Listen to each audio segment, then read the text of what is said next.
Hello, welcome to another episode of Play Cool Songs. Today we're going to check out Stormy Monday by the Allman Bros, which I love this tune. I've been doing it with my organ trio for a while now, and always takes us into interesting directions and places, and it's just kind of enough jazzy sophistication in there to get you into trouble. So I'll just run you through the chord progression, and then we can expand on some of those ideas when we run into it. I've actually done up a chord chart as a learning resource to help us through today. So essentially it's a 12-bar blues, chord 1, chord 4, chord 1 here, with a little chromatic movement, and then chord 4 here, pretty standard 12-bar stuff. And then here we start kind of getting into, I think maybe a gospel-inspired turnaround idea. G to A minor 7, B minor 7, B flat minor 7, to the A minor 7 here, and then up to E flat major 7 or C minor 7, really functioning as like a minor 4 chord, and then pretty standard turnaround to see us through G, C, G, D to finish. So let me just play you through that to give you some context. Chord 1.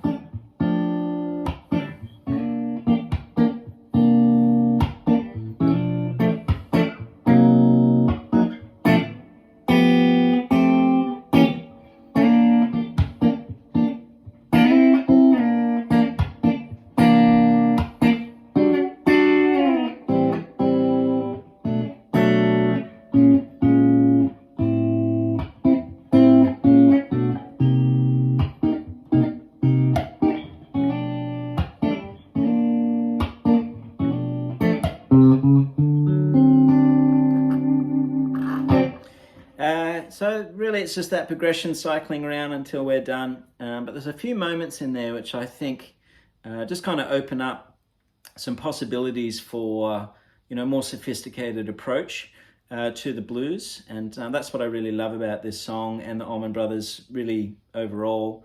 I keep going back to that music again and again. I think I just find it really deep and inspiring, and I just kind of fill my cup with the inspiration from it, so to speak. So let's dig into a couple of my approaches which might be helpful for you out there. I'd love to hear what other people do with this kind of song as well. If you want to leave a comment for us to talk through. But essentially I kind of think of the chord 1 as like a G13, adding the 6 to it, or a G9, and I like those voicings there.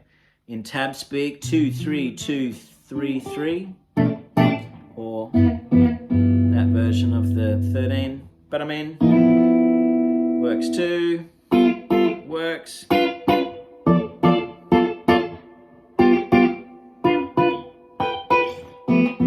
All of those are, totally cool to use as your voicings. I tend to keep my voicings pretty close to each other, so that they sound cohesive. But really, however you want to comp and play through your voicings as you move through the song is, entirely up to you. Excuse me. So chord 1, I kind of think of it as a 9, and then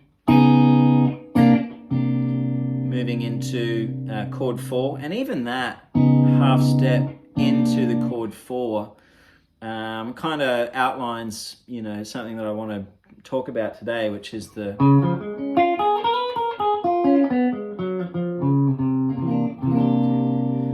way that we can use a few altered flavors to move through these 2 chord resolutions. So chord 1 to chord 4 is also kind of chord 5 to chord 1. So I can kind of use these as opportunities to apply some altered scale ideas to what we're doing. So to keep things kind of simple, I would probably just use the major minor blues vocabulary as my foundation here. So for me, I kind of just think of chord 1 as like G major.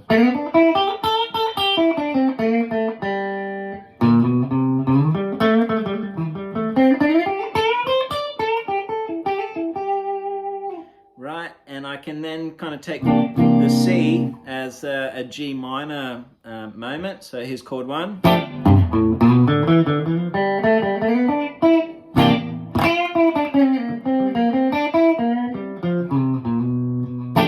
Right, so I tend to, that's my start, really. That's my bass line, where I just kind of think G major and G minor over the 4 chord, but also kind of superimposing the notes of the arpeggio, especially the 3rd and the 7th.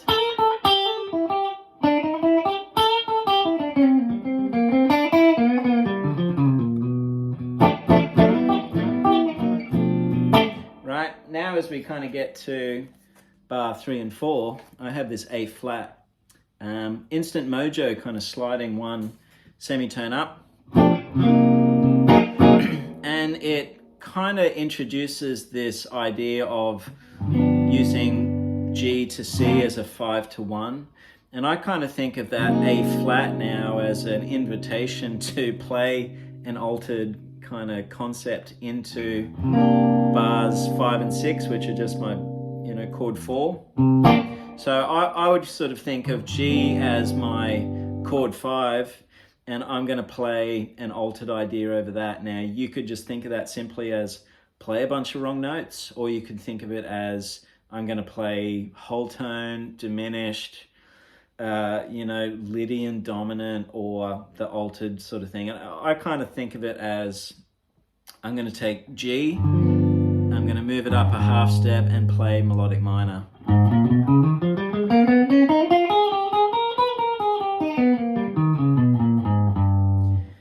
Which sounds a bit bizarre out of context, but really I'm just taking A flat melodic minor. So I'm taking G, moving it up a half step and playing melodic minor from there. So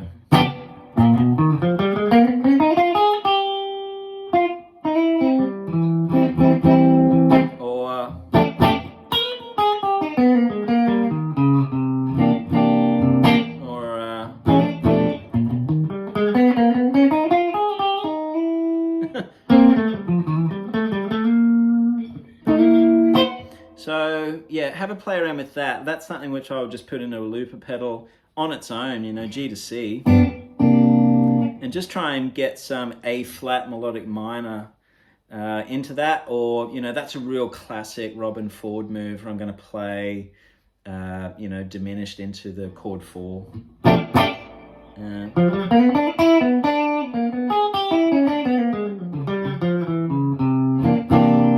Play that diminished kind of idea. Yeah.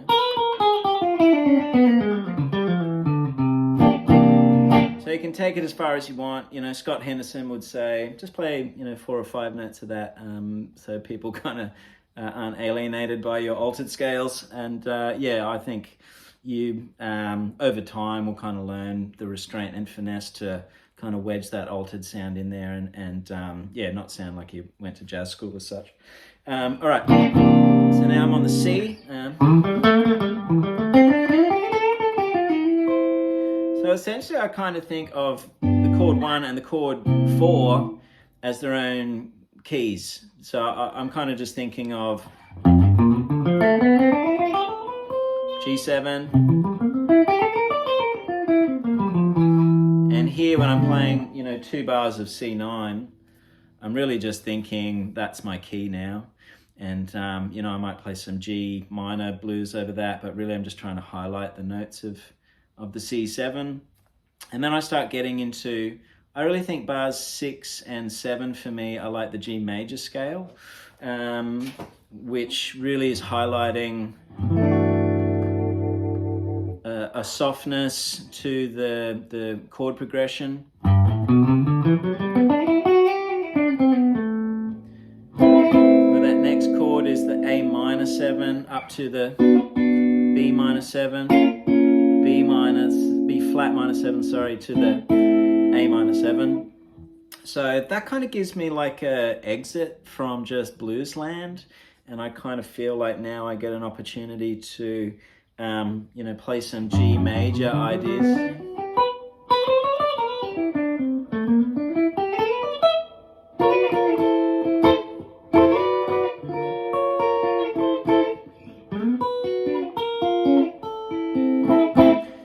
so I kind of think of like that bar of G to A minor 7 as G major, really. And then I take a leaf out of the Little Wing playbook through the rest of the minor chords there, and that's something which obviously Hendrix, but hearing Jeff Beck play Little Wing as well, and there's a great video of him live at a festival playing Little Wing. I'm sure he must have done it for a while in his live sets, but he'll just hit the arpeggios there and really just kind of highlight.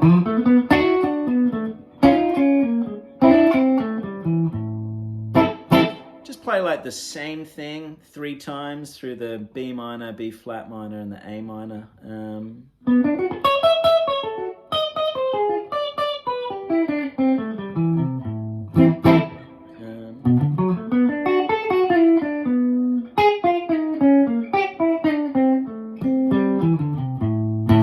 That works kind of anywhere, right?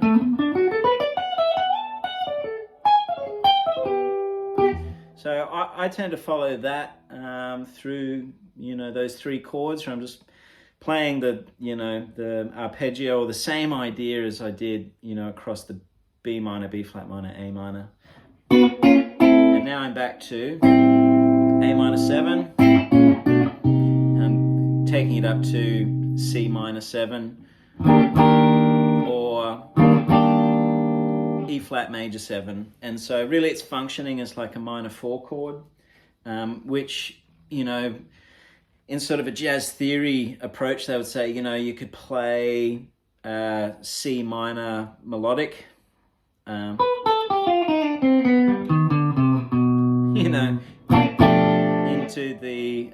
into the G, which is our chord 1.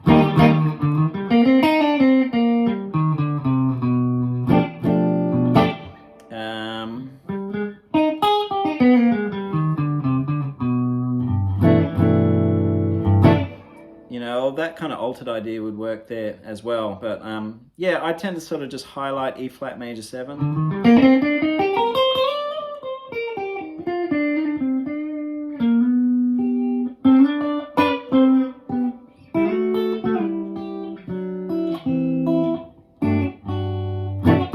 So right through there I would get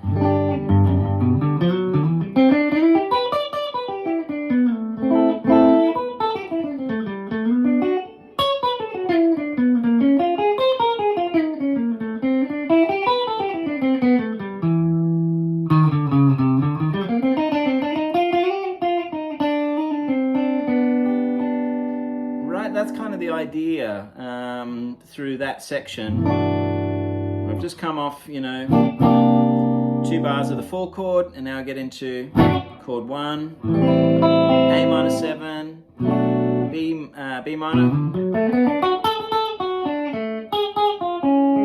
There's my B flat minor, back to the A minor, sorry.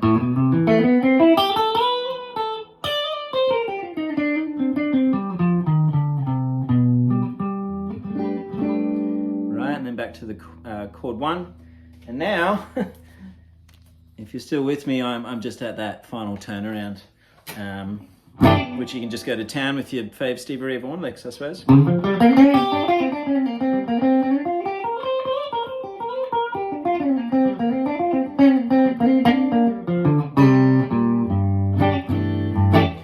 Right, so that's kind of how I think about it. That's just one way. I mean, I'd love to hear what other people do as well, but for me, through that kind of progression, that's sort of my map, as I navigate the chords there, and I'll, play 3 or 4 rounds of that. I might not do that every single time those chords appear, but, I take the opportunity there that's sort of built into the harmony for me to play some altered ideas, kind of think of the 5-to-1 as a concept of functional harmony, and how I can apply some altered scale ideas to that.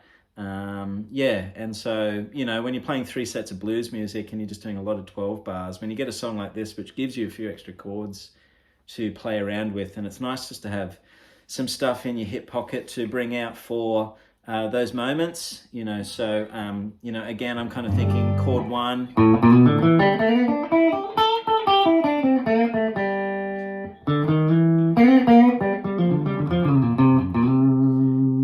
chord 4,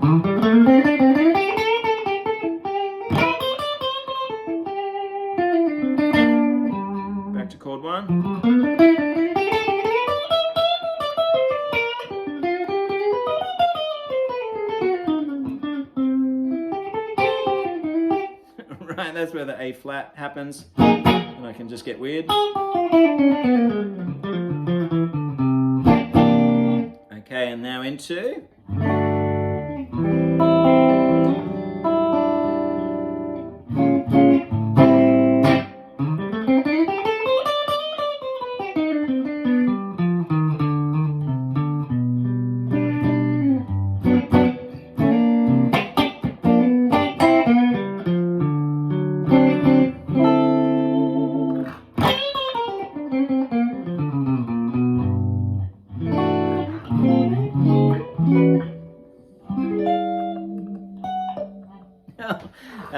Hey, so hopefully that's useful for you out there. Thanks for tuning in, and yeah, all the best. See you for the next one.